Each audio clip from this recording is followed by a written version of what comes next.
past 2 years have been a blur. It's so good to see everybody back. Let's waste no further time. Let's bring them out. We're going to try and get as many questions as possible. Let's give a big Texas and Texas Frightmare weekend size welcome to the cast of Nightmare on Elm Street 3 Dream Warriors 35th anniversary. What's up, Bradley Gregg? Keep it going, Bradley Gregg. Bundy, Rubin, Sagoes, our screen queen, Langenkamp, and the man himself. He is all our boyfriend now, Mr. Robert England.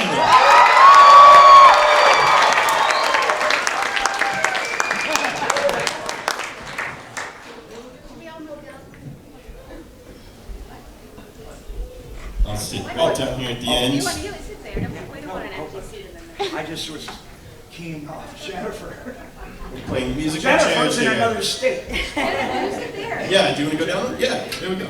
So I'll kick it off with a couple questions, and then we're going to take it right out to you, because I don't want to steal any time away from this wonderful audience. But, you know, the Nightmare on Elm Street franchise has an interesting kind of a path or trajectory, in that the first one comes out, it's a total kind of cult hit, and then the second one is very, as we will say, unexpected. But is a bigger hit than the first one. And so Wes doesn't want to do a sequel. He comes back for the third one in various roles. What was that like to have Wes back for Robert and Heather? Well, when he called me to let me know that he had included my character in Nightmare 3, I was jumping for joy, because my career was really slow at that point. And I felt that the story still had a lot more, that could be told about it. And so he showed me the script, and yeah, I was just fascinated by his take on these kids and their problems with dealing with the world were such a great metaphor for nightmares and all the scary things we deal with. So I knew it was going to be a hit from the get-go. We just did a charity reading at Whiskey A Go-Go on Sunset Boulevard in LA, and organized by Heather. And Ira. And it had an extraordinary happy accident. Heather used the original draft of Dream Warriors, Nightmare on Elm Street Part 3.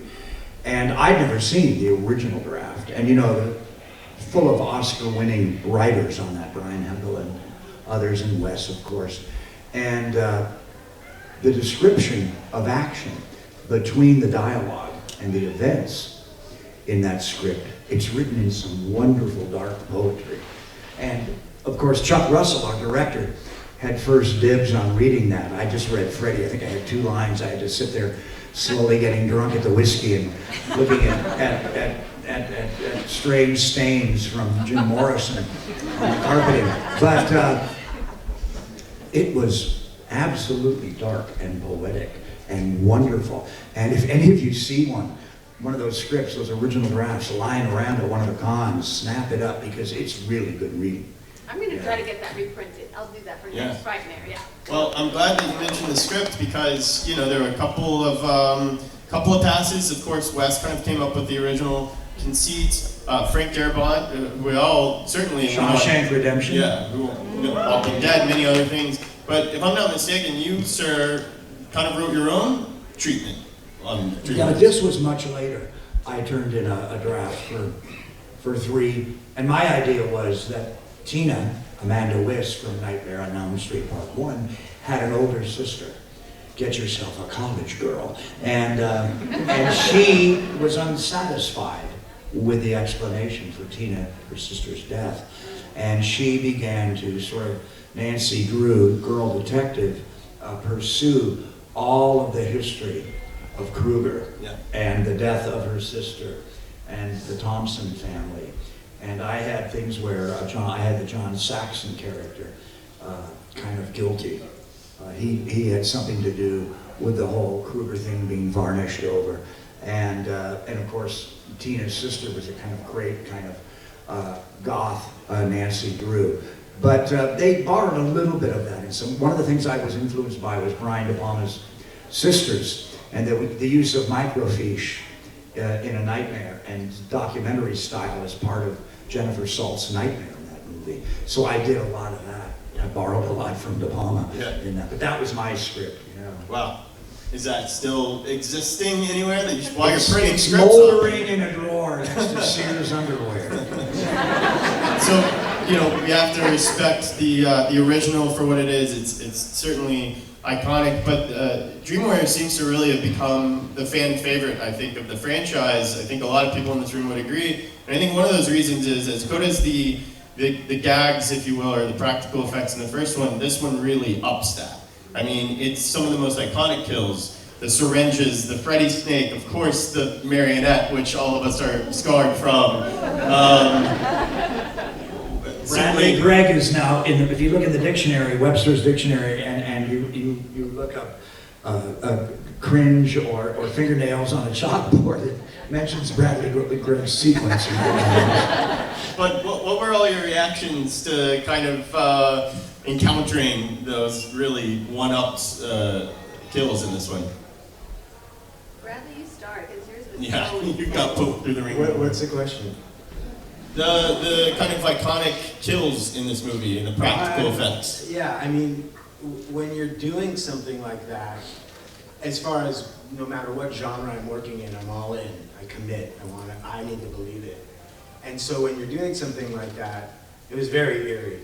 But you didn't realize what it was going to become after the fact. So as I'm doing it, I wasn't walking away, wow, this is going to be an iconic gag. And to have the after the fact, all these years later, yeah, it's pretty cool how it's resonated in this genre and how people react to it. It's very fulfilling to hear in a weird way that it scared the out of everybody, and people are freaked out by it. But yeah, often in my career, looking back on the things that we've done, you realize how fortunate you were to be part of such stuff that is iconic. So yeah, thanks for coming out. Yeah. Any other thoughts on the practical effects on this? I was decapitated. So I always wear a scarf to kind of cover those scars. So I was decapitated in 3, and I figured that's it. I mean, that's like logic, right? That's logic 101. So when they called me to do 4, I was like, what? So I thought, maybe they cut the scene. I don't know what happened. Anyway, so I showed up on the set. And Robert and I were getting ready to start a scene.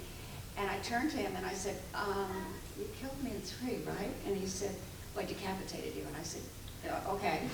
And I said, so why am I back in 4? And he just looked at me and smiled, that Robert Englund smile, and said, shut up, Brooke. What does he always say when you had a logic problem? It's a dream, Heather. It's a dream. Well, it's funny because besides my crush on Heather since Nightmare 1 and my new crush on Jennifer, I've had a crush on Brooke since she starred in My 3 Sons. I mean, every time I see a girl in a headband, I have a tingle. And so here I finally get to work with Brooke, whose career I've followed all my life as a young actor. Finally get to work with Brooke, and what do I have to do? Cut her head off. There goes the crush. Did you actually even work with Brooke in the same scene? Because you just pulled her head up, right? No, we work together. You Yeah, have to pull her because out. I have to come in. She's in. I have to come in with. Oh, and grab her And also, I actually saw a photo at this con. There's actually, and Brooke will remember this. It's not just the animatronic head. Brooke also had to do a thing with black. Oh, you did the black And thing. she was she had makeup here. Yep. Yeah, down here. And there's a photo of that moment Two today photos, yeah. here at the show. I signed a couple. Well, where's the bourbon, bitch? Listen, you ruin everything every time I bring a man home.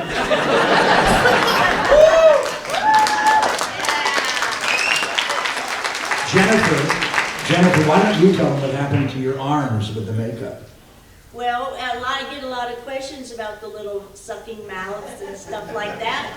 They made a big cast of my leg, so it's the back of my knee, and they had these wires in it where they had these rings where they pulled and made the sucking sound and stuff. But my favorite is our fight scene, because I never had like stage fighting before. It was the first time I ever did a real fight. And you had those boots on, which Yeah, were I- wobbly. But I remember, this is the story I was getting at. Maybe you can help me flesh this out. But I came in at dawn, to put on the Freddy makeup, and she had done the first pass of the little mouths. Oh. And I'm not sure, I think they put them on upside down. Something, you had to do it twice. Didn't you have to have that applied twice? Because I remember you wrote in lipstick on the makeup, in effects makeup room, I won't say the profanity, but she had been, I think you had to do that application twice, and they kept you there almost all night. And Jennifer had scrawled in lipstick on the makeup room, F the makeup. And it was dripping, the lipstick was smeared like blood, And all the makeup men were exhausted too, because they'd screwed up. Well, I remember because everyone wanted to watch that scene, and they had set up a brick wall, or I can't remember your set, it was different than a lot of the other sets. And Chuck Russell made you say that line 900 times. It was like cruelty. What's the line? It's like I'm bad, or I'm beautiful and bad. I'm beautiful and bad. And so, as an actor, you got about 10 or 20 in you, but like when it gets to be like 30, like you want to tell the director to go jump in a lake. And they gaffed Jennifer and I really well for that little fight scene, but Jennifer was on these teetering heels. And we all want to be real, and we all want to wear what looks cool for our character. But I learned way back in the early 70s, I had a fight scene with Paul Sorvino and Richard Gere in the movie, and I was wearing disco boots. And I tore my ankle on take 2 with Paul Sorvino swinging chains at me. And I knew from then on, tennis shoes in a fight scene, because they never see your feet anyway. They're always up for the grabs and hits. I also cursed the special effects department that day or the day I died, because I had, for some reason, like the day before, I had gone out and bought like a brand new bra, like at Victoria's Secret. And I actually wore it to work that day, and I had no idea that I was going to be drenched in red blood. And so all of and usually they don't make you wear your own undergarments. Usually but this is low budget, so. So I ruined everything under that sweater, and I was so mad. I asked for a reimbursement, and they're like, hey, your problem. Well, now you could probably auction that off and get your money back for it. And that blood does not come out. I think, it does not wash out. All right, let's take it out to you guys. I don't want to steal any more time away. Yes, sir, I saw your hand up first. For Heather and Robert, what was your thoughts on when Freddy wanted to do the new Nightmare, focusing on y'all as an actor in your character? Can you repeat that a little louder? I will force it here. Here, Okay. actually, you know what? Come to Freddy. I'm going to go rogue into the audience with the microphone. Shout it out. What was your thoughts when Freddy wanted to do new Nightmare, focusing on y'all as the actors and your characters at once? Well, that's mostly Heather, I think, yeah. Well, again, right, when my career is like totally going nowhere, I haven't had a job in a year, Wes calls and says, I have an idea, and I'm bringing Nancy back. And I thought, great, I can't wait to read it. And then when I read it, that it was about me, Heather Langenkamp, I looked at my husband and I said, Wes has lost his mind. This is never going to, there's no way for us to shoot this, and no one's going to agree to it. Robert's not going to agree to play himself, and because you felt like you're opening up your whole soul when you actually play a person with your name. It was very strange.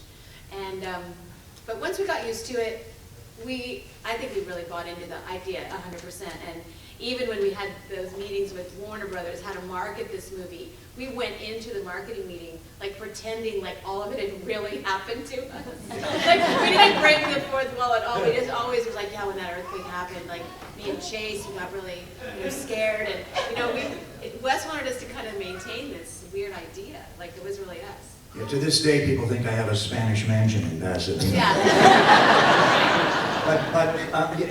It's you know, what I love about that film and what attracted to me was that Wes really made it for you guys.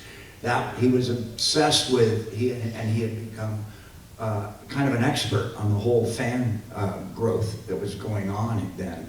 The beginning of the Comic-Cons and the fact that just about every week there was a horror movie, science fiction or fantasy movie in the top 10. And Wes was very aware of that reality and that we had mined success off of that reality. And he had been thinking about it in a kind of meta, deconstructed way, you know, and refracting this idea of our success and the franchise coming together with some kind of karmic payback, because there really was an evil out there that was pissed at not getting his residuals. All right, where are we going next? Yeah, right here. Hi. Taking aside the special strengths that everyone has in your dreams in the movie, what would be, and this is for everybody, your each own current personal ability or special strength now in your own dreams?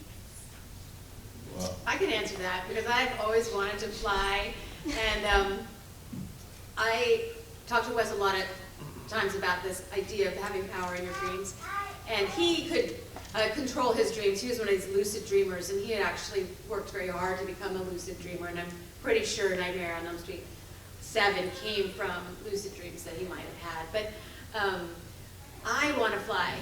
I just want to fly anywhere I want to go and just take off.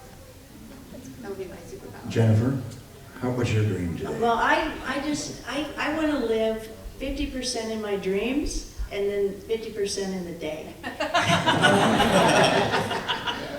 I just think there's a nice balance. I get a lot of messages in my dreams, and then I know what to do during the day. So I take my dreams real seriously, and I keep a dream journal. I would like to talk to animals and have them talk back to me. I kind of believe that my dream was strength, something that was very reachable. So in the past few years, I've been losing weight and lifting weights for real. So I'm getting stronger.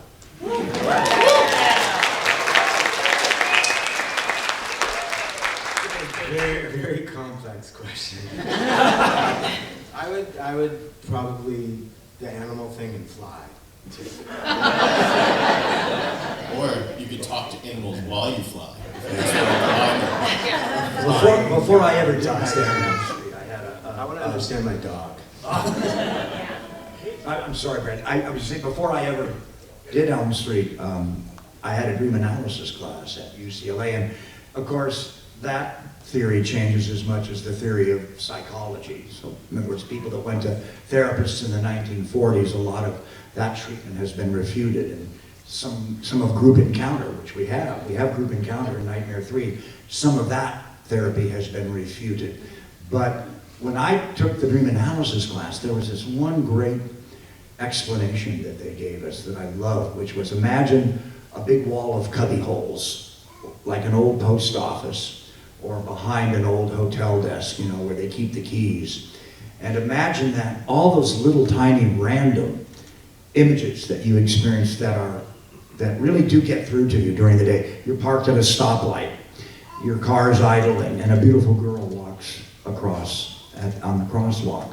And she's studying, and just for a second she turns and looks to you, just for a brief beat, like the blonde girl in the Thunderbird, Suzanne Summers in American Graffiti. Just that second. And Richard Dreyfuss remembers that. Well, those moments, or hitting your thumb with with a hammer while you're fixing something, those vivid things impact on you, and they go into a file in your brain, but they have to be sorted out, just like the mail that's going to certain neighborhoods, and they glom onto each other, almost like, cells in the body. Certain images just stick together, and they have nothing to do with each other, but we dream them. We pair them up and dream them, and that's where I think the surrealism of dreams come from. And my dream is the same as Heather and Bradley's. God, I'd love to fly. I'd love to walk up to a girl and just say, "Hi, my name is Robert England. I can fly, and I do it all the time." Was that, hell of a question. It's funny because I have dreams that I can fly since I was young. Yeah, well, it's a common denominator in all cultures. Yeah. Yeah. It's such a lovely question, lovely answers. It's so cool to hear the dream wearers and Freddy Krueger talk about dreams. So, we'll go right here. I'm going to try and bounce around. Okay. Quick question for Heather. 3 has always been my favorite. You've always been like my favorite, like, final girl. So did it bother you when you died in 3? I never thought they'd make it 4, 5, 6, 7. So I thought this is the perfect ending for this great trilogy of movies. And Nancy started it. It's great that she's finishing it with a death that elevates her to this, heroic status. Because all heroes, a lot of them are people who give themselves to a bit higher cause, right? And so I felt very honored to have that position. And someone reminded me today that not only do I die, but then I kind of come back for a second and stab Freddy with his own glove, which I really thought was going to be the end of Freddy forever in films. And then, Then I was resurrected with dog urine. So, but yeah, I think that that's one of the reasons Nancy is so popular and beloved, is that she did lay herself on the line for these great kids, And that's a great death scene with you and Patricia. I mean, I know this, I'm not talking out of school here, because Heather's told me this, but Patricia really took that scene seriously, and it's between the two of them, it's almost like a Pieta, like a Michelangelo, and everything. It's wonderful. You wanted to say something? Yeah. I mean, I don't know how many times I've seen it, because I'm like 38. But just so you know, like, every time you die, it still kills me. Oh. It's sad. It's a very sad scene. Well, now you need to rent part 7. He's back. We have to have you come down because of this costume. Butcher Master!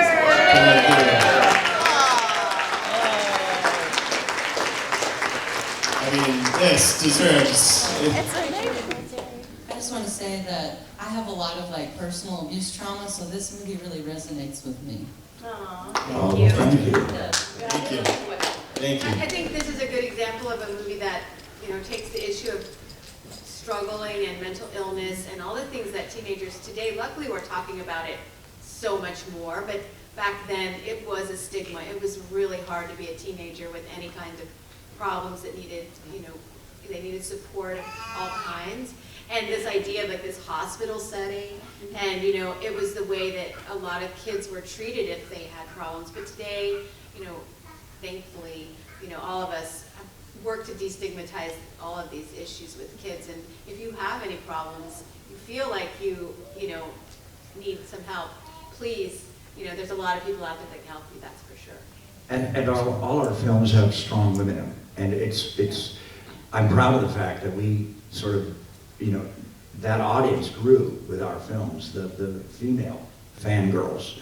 The fangirls had, I remember going to horror movies before Nightmare on Elm Street, and it was predominantly a teenage male audience, or a rock and roll audience. And I think it's the strong woman, the survivor, the final girl, that beats Freddy and tests Freddy and is successful in that, is a great through line to the movies. And I know that's engineered by Wes.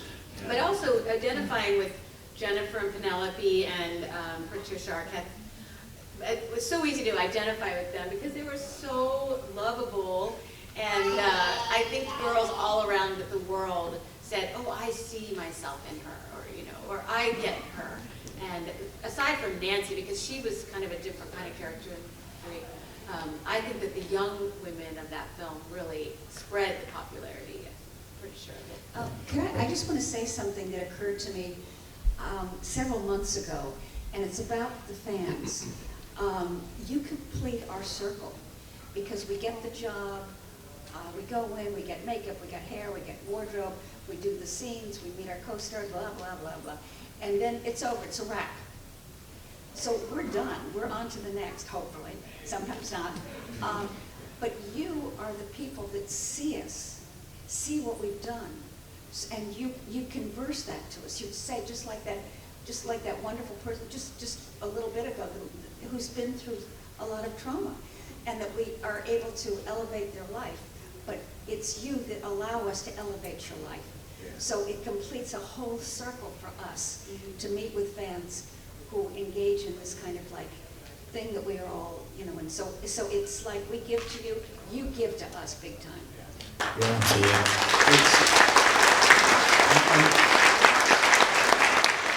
Plus, there's also, it's a vanity thing for us, but it's true, we create something 10 years ago, 15 years ago, 25 years ago. We create something and, you know, or we do some cool little gesture or a line delivery, or there's a moment, Heather and Patricia Arquette, whatever.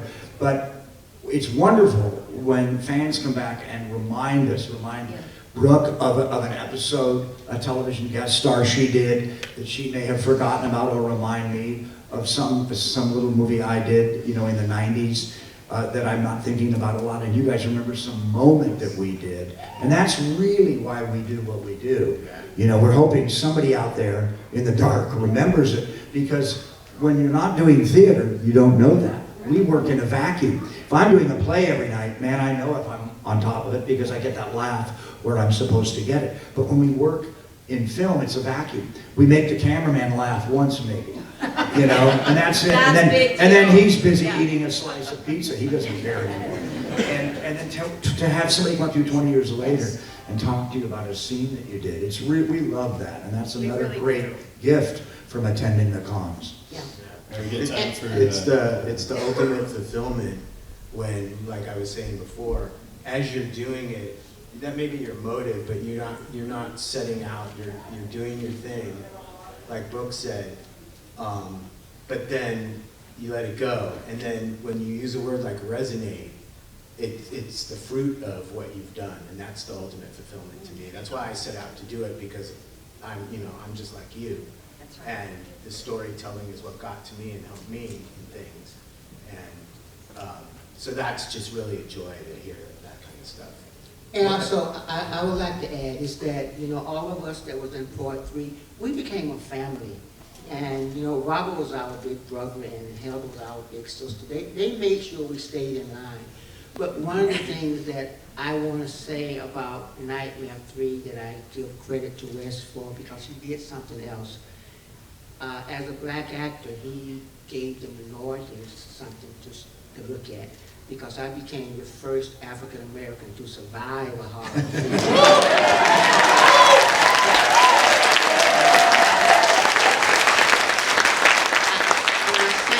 When I say that, I mean international, because there was a movie prior before me called Blackula in the 70s, and I would have to give the great William Marshall his props. But because of this movie, the minorities felt that they had a say-so in this here, not just African Americans, but all over the world.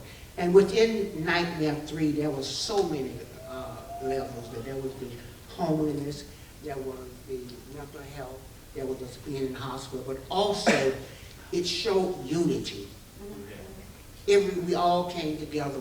Each one of us represented a finger, but because we was at Freddy Krueger, we all came together as a fist, and we knocked that shit down.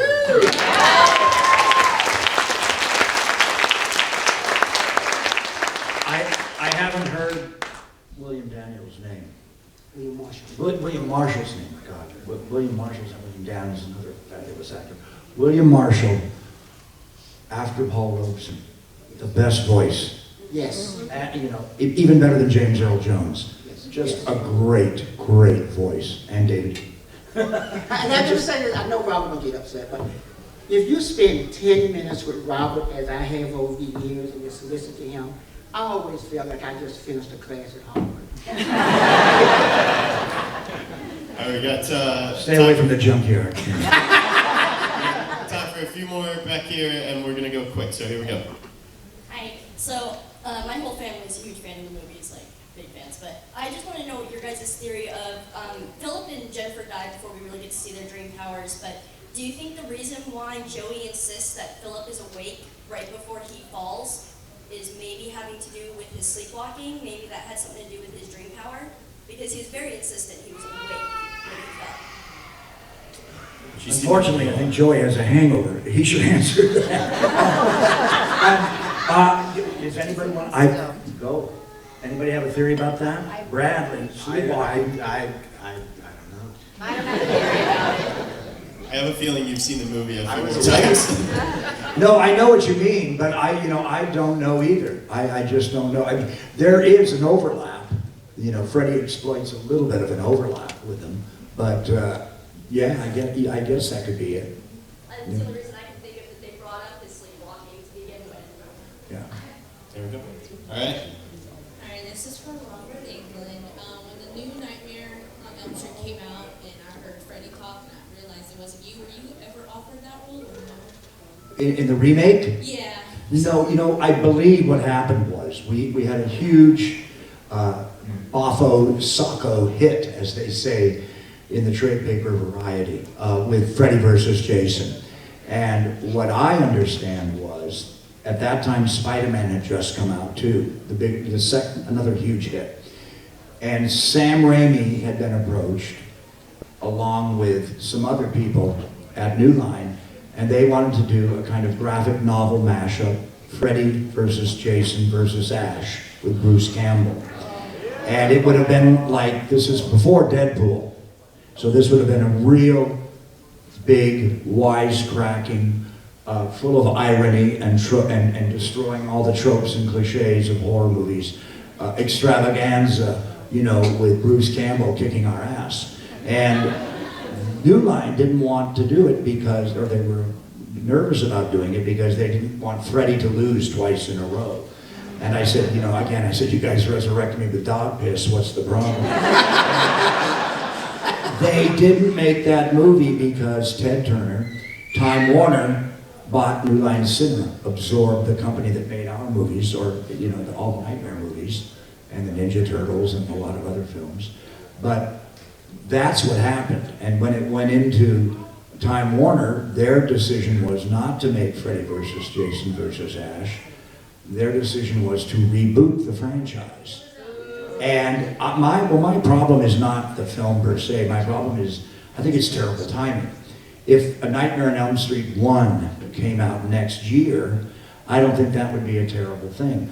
But they brought that out way too soon. They had just, Freddy versus Jason was just hitting DVD Blu-ray, and another 1 million people were watching that. It's just too soon to go back to the origin story, I think. And I think that was a problem, and that's why. But no, I was not approached for that. I was approached for...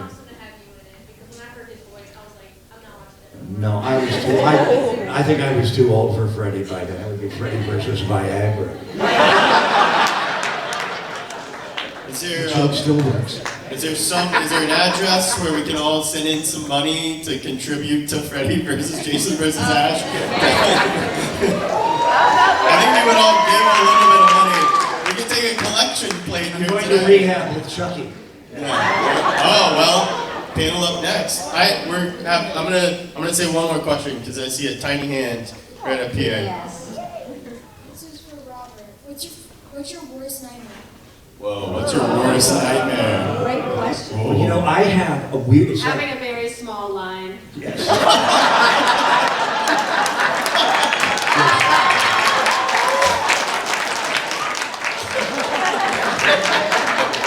That was good.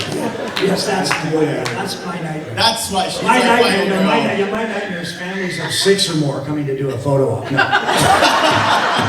I put the baby. Do I kiss it? I spike it?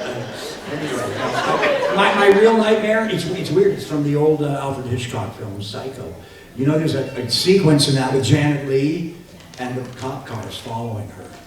And it's just, he stretches time there. Hitchcock stretches the time. And I drive from California to Santa Fe a lot. I have a little teeny casita in Santa Fe. Don't be impressed. It's like made of mud. It's adobe. But I love Santa Fe, and I love the drive. It's, you get out of America, Highway 40, old Route 66. I have secret little spots to stop along the way. My wife and I and the dog. But I get into that.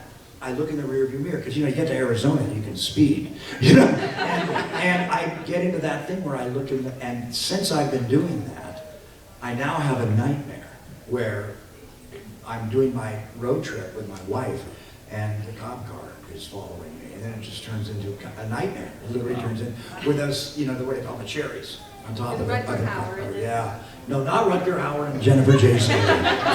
Although that's a brutal little great horror movie. Yeah, one of my favorites. It's a great little nasty film if you haven't seen it. I just have to applaud you guys as audience. These were some really great questions. I love that question and the dream question.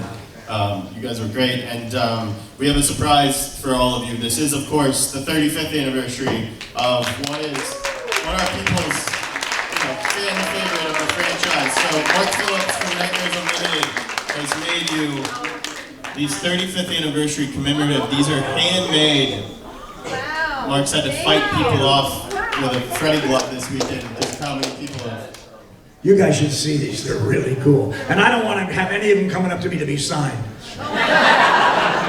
They're sharp. These are one of a kind, so. Well, I love the mirror. It's the mirror. Oh, those, yes. Remember how long we worked on that mirror scene, you guys?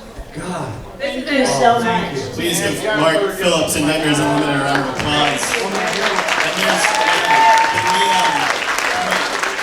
can we show these out there? These are, so there's just syringes, so they're specialized. Yes. How is TSA going to deal with this? Oh gosh. Oh. Do you offer shipping? Yeah, I can ship all over. Oh, thank you. Thank you, Ship thank you. alone. That's a great question. What a nice thing. Thank you so much. This is, No. Yes, I do. it makes me feel a little less old, 35th anniversary. I want you to sign mine. I want you to personally sign mine. Okay. Yes. All right, thank you. Oh. Wow, very humble. They're just beautiful, and the pipes. Yeah. Well, this is our thanks to you for, I mean, you've given us all so much through this film and this franchise, so thank you so much to all of you, and thanks for being with us. Thank you. You followed our dreams, and you followed our nightmares, and made our dreams come true, so thank you so much. And thanks to you guys. Give them a round of applause as they make their way out. Enjoy the rest of the Texas Frightmare weekend, and then Sunday, we've still got a live show left. We are going to do one thing really quick. Stand up, stay in place. We're going to get a shot of you guys with the crowd behind you, just to kind of commemorate this experience. So everybody get together really quick, move these chairs out of the way. Yeah, grab your awards. Yeah.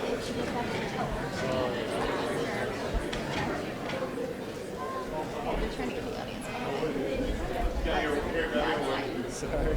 Oh no.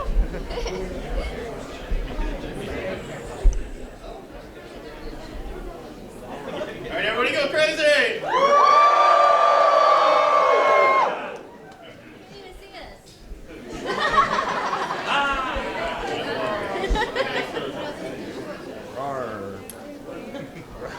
Rawr? Ooh, that's vicious. Rawr. Very